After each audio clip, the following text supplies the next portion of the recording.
Try to put it full screen also.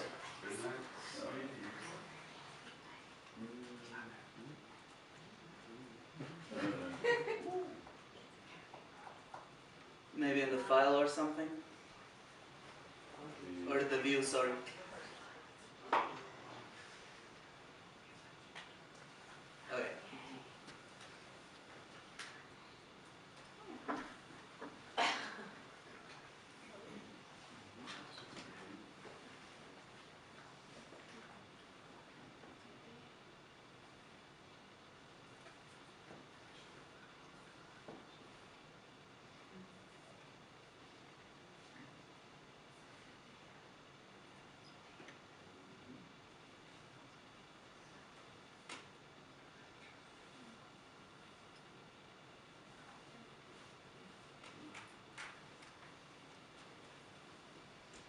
In every group, there's a troublemaker.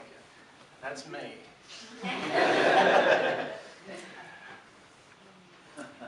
As little as I can remember, I've always been one to tell stories.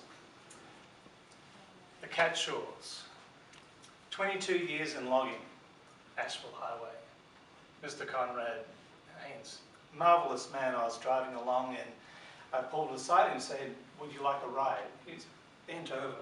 He pulled up and said, "Sonny," and he told me this long list of all the things that he could do. Third generation farmer. He wasn't going to accept my charity,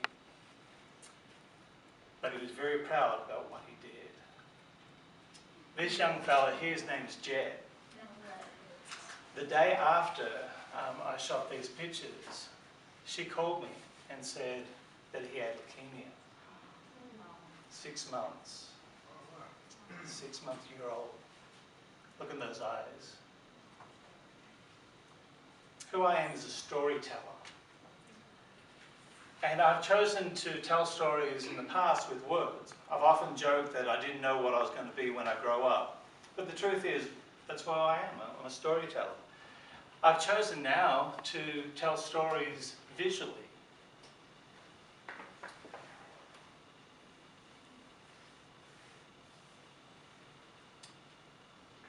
Does anyone recognize that? It's a church downtown. You know who that is? President Lincoln, Abraham Lincoln. I don't care what the storybooks tell you, I shot Lincoln.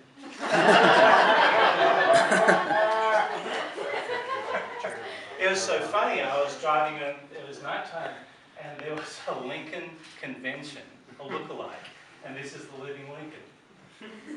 Isn't that amazing? Let me tell you how I got into photography. It wasn't in the usual way. I didn't pick up a camera and say, "Hey, this is fantastic, I want to be a photographer." I created a book of photos that my wife's parents collected over the years, of all the adventures that they've been on, of all the different parts of their life. So, you know, we've all got those shoe boxes that are full of photos and they're going to stay there for however long. I decided that I was going to create a book. Not an album, a physical book that you can print and that you can open up.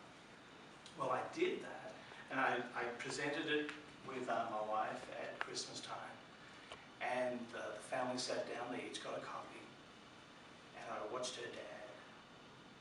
He's gone through the pages, and tears were streaming down his cheeks.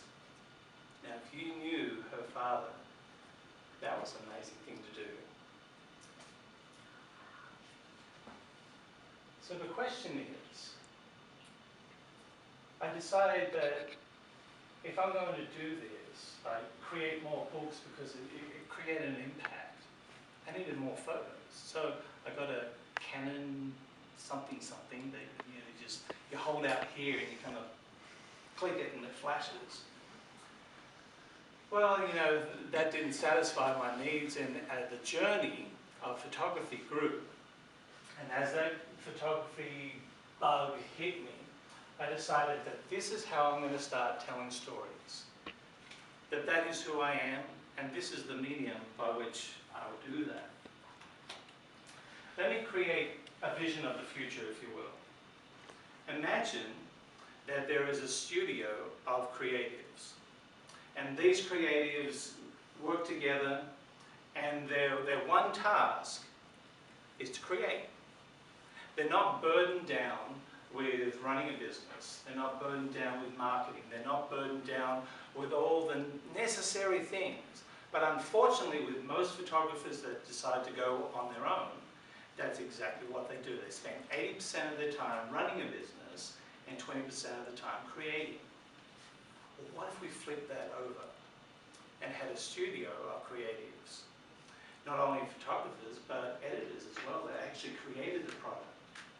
And what if we had people that loved marketing and sales? What if we gave them the job of going out there and representing the creatives?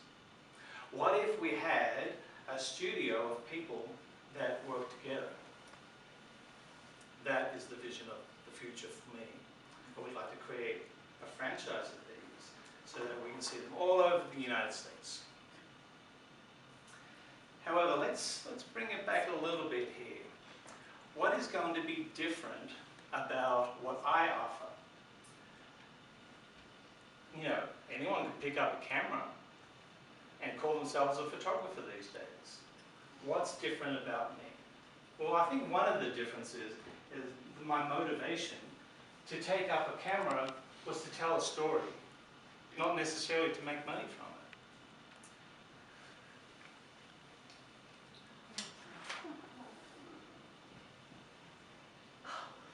You little cutie. People react to photography in a way that's unique to them. The wonderful thing about telling a story with pictures is someone else can interpret it in another way. So all these people have got cameras, so what's going to be different about me? Well, there's one thing in particular, is quality. Just because you have a camera doesn't mean you make quality pictures. Just because everyone has a car doesn't make them a racing car driver.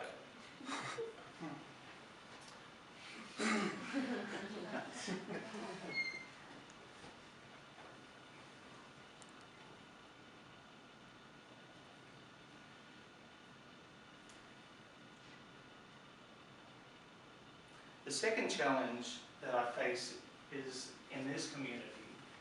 We have an income disparity. I was talking to a health provider, and she said that 60% of Greene County is on welfare of one sort or another. And if that's the case, you know, buying into some sort of photography may be a challenge for them to buy portraits or a family portrait or prom or anything like that. So how is a business going to turn that into a positive?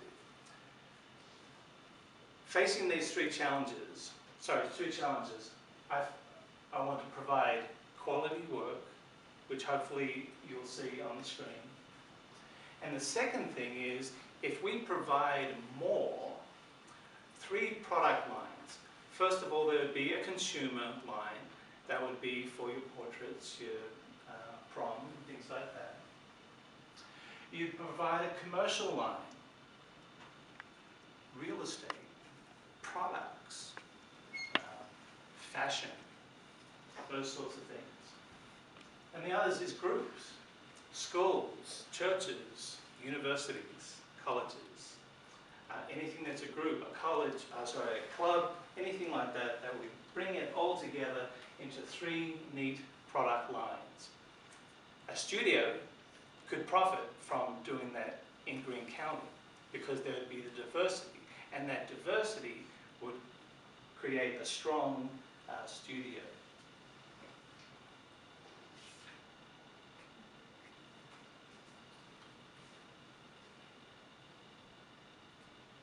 Recently I went to a wedding, and the lady that got married was part of the Red Hat Society, and that was her red hat that she left on